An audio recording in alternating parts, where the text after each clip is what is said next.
ನೀವು ಕೇಳಿಲ್ವಾ ಇಷ್ಟೆಲ್ಲ ಪ್ರಶ್ನೆ ಮಾಡಿದ್ರಿ ಡಿಪಾರ್ಟ್ಮೆಂಟ್ ಅವರಿಗೆ, ಹಾಗೆ ನೀವು ಹೋಗಿ ಏನ್ ಹಣ ಟ್ರಾನ್ಸಾಕ್ಷನ್ ಮಾಡಿದಿರಲ್ಲ, ಇದೇನ್ ಬಿಟ್ಟಿ ದುಡ್ದಿರೋದಲ್ಲ, ನನ್ನ ಸ್ನೇಹಿತ ದುಡ್ದಿರೋದು, ಈಗ ನೀವು ವಾಪಸ್ ಕೊಡ್ಲೇಬೇಕಾ? ಹೌದು ಕೊಡ್ಲೇಬೇಕು. ಹಣ ಯಾಕೆ ಇಸ್ಕೊಂಡಿದ್ದೀರಂತ ಪ್ರಶ್ನೆ ಮಾಡ್ಲಿಲ್ವಾ? ವಾಪಸ್ ಕೊಡಿ ಅಂತಾನು ಕೇಳಿಲ್ವಾ? ನಾನು ಇವ್ರಿಗೆ ಕೇಳಿದೆ, ಯಾರಿಗೆ ಅವತ್ತೇ ನೆಕ್ಸ್ಟ್ ಡೇ ಹೋದಾಗ ನಾನು ಮನೋಜ್ ಕುರಾಣೆ ಕೇಳಿದೆ, ಅವ್ರು ರೆಸ್ಪಾಂಡೇ ಮಾಡಲ್ಲ, ಯಾವ ದುಡ್ಡು ಏನು ಎಂತಂತ ಒಂಥರ ನೆಗ್ಲಿಜೆನ್ಸ್. ಆಡಿಯೋ ಗಿಡಿಯೋ ಏನು ಕೇಳಿಸ್ಲಿಲ್ಲ? ಏನಿಲ್ಲ, ನಾನು ಅವ್ರಿಗೆ ಕೇಳಿಸ್ಲಿಲ್ಲ, ಅದನ್ನ ಅವ್ರಿಗೆ ಕೇಳಿಸ್ಲಿಲ್ಲ ಹಿಂಗೆ ಅಂತ. ನಾನು ಇವ್ರಿಗೆ ಹೋದಾಗ ಇಲ್ಲಿ ಕಮಿಷನರ್ಗೆ ವಿತ್ ಪ್ರೂಫೇ ಕೊಟ್ಟಿದ್ದೆ, ನಿಂಗೆಲ್ಲ ಟ್ರಾನ್ಸಾಕ್ಷನ್ ಆಗಿದೆ ಇದುವರೆಗೂ ಯಾವುದೇ ರೀತಿ ಅವ್ರ ರೆಸ್ಪಾನ್ಸ್ ಒಂದು 6 ತಿಂಗಳಾಯ್ತು ನಾನು ಕೊಟ್ಟು.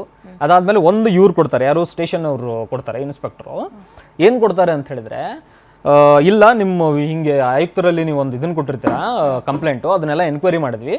ಸೊ ಅವ್ರು ಏನು ಹೇಳ್ತಾರೆ, ಮನೋಜ್ ಕುರಾಣಿ ಅನ್ನೋರು ಅಂತ ಹೇಳಿದ್ರೆ, ಇಲ್ಲ ನಿಮ್ಮ ಮೇಲೆ ಒಂದು ಹಿಂಗೆ FIR ಆಗಿದೆ, ಸೊ ಅದಕ್ಕೋಸ್ಕರ FIR ಮಾಡಿದ್ದೀವಿ, ಸೊ ಇಲ್ಲಿಗೆ ಕೇಸ್ ಮುಗೀತು ಅನ್ನೋದನ್ನು ಕೊಡ್ತಾರೆ. ಅದ್ರಲ್ಲಿ ನಾನು ದುಡ್ಡು ತೊಗೊಂಡಿದ್ರ ಬಗ್ಗೆ ಹೇಳಿದ್ದೀನಿ. ಇದೆಲ್ಲ ಯಾವಾಗ ಆಗಿರೋದು? ಇದು ಮಾರ್ಚ್ ಏಪ್ರಿಲ್ ಆ ಟೈಮಲ್ಲಿ ಆಗಿರೋದು. ಅಲ್ಲಿಂದ ನಾನು ಹೋರಾಟ ಮಾಡ್ತಾನೆ ಇದ್ದೀನಿ, ಸಿಗುತ್ತೆ ಏನೋ ನ್ಯಾಯ ಸಿಗ್ಬೋದು, ಹೈಯರ್ ಅಥಾರಿಟಿಗೆ ಹೋದಾಗ ಅವ್ರು ಕೇಳಿದ್ರೆ ಏನಾದರೂ ಆಗುತ್ತೆ ಅಂತ. ಸೊ ಇದುವರೆಗೂ ಯಾವುದೇ ರೀತಿಯ ನ್ಯಾಯ ಸಿಕ್ಕಿಲ್ಲ. ಎಲ್ಲವೂ ಸರಿ, ನೀವು ಹೇಳ್ತಾ ಇರೋದು ಎಲ್ಲವೂ ಡಾಟ್ ಕನೆಕ್ಟ್ ಮಾಡಿದ್ರೆ ಸರಿ ಇದೆ. ಪೊಲೀಸ್ ಡಿಪಾರ್ಟ್ಮೆಂಟ್ಗಳಲ್ಲಿ ಕೆಲವು ಕಡೆ ನಾವು ಕೇಳಿದ್ದೀವಿ ಹಿಂಗೆಲ್ಲ ವರ್ತಿಸ್ತಾರೆ ಅಂತ.